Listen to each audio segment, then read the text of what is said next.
చాలు. ఇంకొంచెం తినండి. సరిపోతూ అల్లుడు గారు చాలా సిగ్గుపడుతున్నారు. తినండి అల్లుడు గారు. మన ఇంట్లో తింటానికి మొహమాట ఎందుకు? వడ్డించం అల్లుడు గారికి. నాకు చాలు.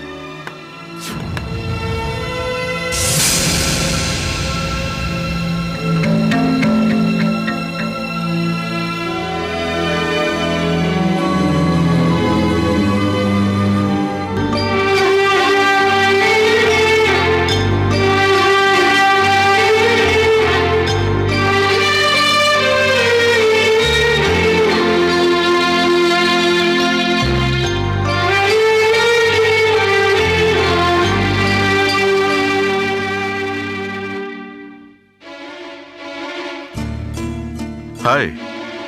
ఏంటి సూర్య, ఏంటి ఇలా వచ్చావు? ఏం లేదు, ఊరికే వచ్చాను.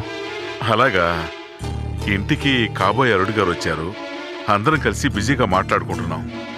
నువ్వు ఇంకో రోజురా, తీరిగ్గా మాట్లాడుకుందాం.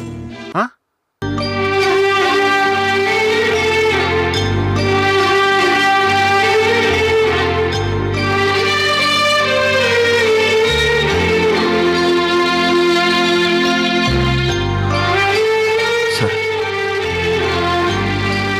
వస్తానండి.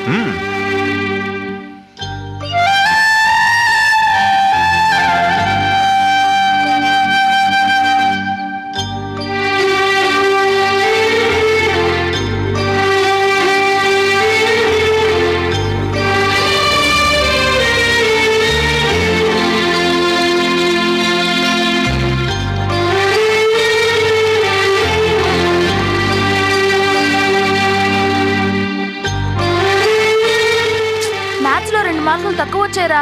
నెక్స్ట్ టైం చూడు, 100కి 100 తెచ్చుకుంటాను. భరత్, ఏంటి అంకుల్? నిన్న ఒక విషయం అడగాలి. మీరు వెళ్ళండిరా, నేను వస్తాను. చెప్పండి అంకుల్. ఏం లేదు, మీ అక్కని రోజు నేనే కాలేజీలో డ్రాప్ చేస్తాను. ఈ మధ్య తను నా కోసం వెయిట్ చేయట్లేదు, వేరే ఎవరితోనో వెళ్ళిపోతోంది. మీ అమ్మా నాన్నలు కూడా నాతో సరిగ్గా మాట్లాడడం లేదు. అసలు ఏం జరుగుతోంది మీ ఇంట్లో?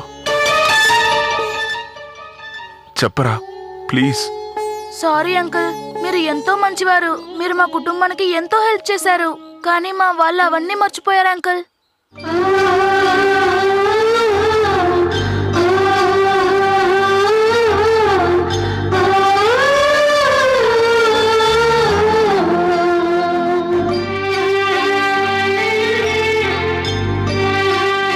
దానికి నిర్మల ఏం చెప్పింది?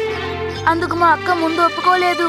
తర్వాత అమ్మా నాన్న అక్కను కన్విన్స్ చేసి బలవంతంగా ఒప్పించారు.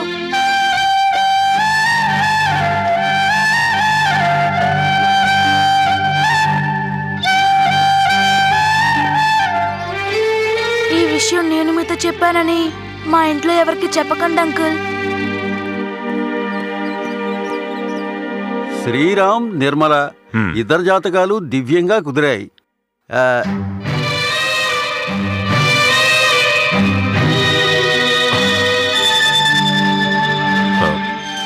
పంతులు గారు, ఇప్పుడు నాకు కొంచెం పని ఉంది, మీరు బయలుదేరండి. నేను తర్వాత కబురు పెడతాను. అలాగేనండి.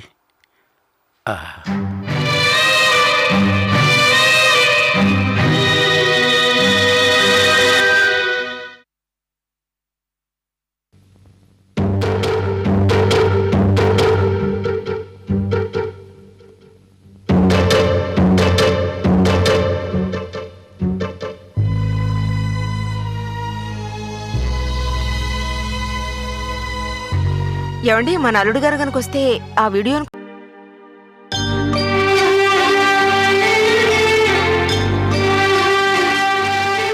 పెళ్లి పనులు ఏమైనా ఉంటే చెప్పండి, నేను చేస్తాను.